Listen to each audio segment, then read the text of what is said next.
ഇത് കോൺഗ്രസിന്റെ വിജയമല്ല, ഇടതുപക്ഷ സഹയാത്രികരുടെ വിജയമാണെന്ന് നടൻ വിനായകൻ.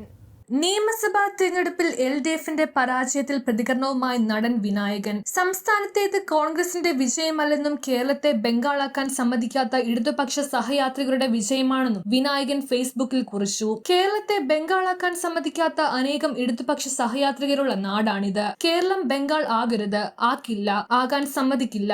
ഈ തോൽവി വരാനിരിക്കുന്ന മഹാവിജയത്തിലേക്കുള്ള ചിന്തയുടെ തുടക്കമാകട്ടെ. ഇത് കോൺഗ്രസിന്റെ വിജയമല്ല, ഇടതുപക്ഷ സഹയാത്രികരുടെ വിജയം. ചിന്തിക്കുക എന്നായിരുന്നു വിനായകന്റെ കുറിപ്പ്. ഇടതു മുന്നണിയുടെ പരാജയത്തിൽ പ്രതികരണവുമായി ഒട്ടേറെ സിനിമാ പ്രവർത്തകർ രംഗത്തെത്തിയിരുന്നു. പുറത്തു പോകുന്ന മുഖ്യമന്ത്രി പിണറായി വിജയന് നന്ദി പറഞ്ഞായിരുന്നു ലിജോ ജോസ് പെല്ലിശ്ശേരിയുടെ പ്രതികരണം. പേരാവൂരിൽ KK ശൈലജയുടെ പരാജയത്തിൽ നിരാശ അറിയിച്ച് റിമ കലിംഗലും രംഗത്തെത്തിയിരുന്നു. News bureau, Kochi. ചൂടുകാലത്ത് പശുക്കൾക്കുണ്ടാകാറുള്ള പാലുൽപാദനക്കുറവും ആരോഗ്യ പ്രശ്നവും കർഷകർ നേരിടേണ്ടി വരുന്ന സാമ്പത്തിക നഷ്ടം ഒഴിവാക്കാൻ മിൽക്ക് ബീറ്റ ഏറ്റവും മികച്ചൊരു പരിഹാര മാർഗമാണ്.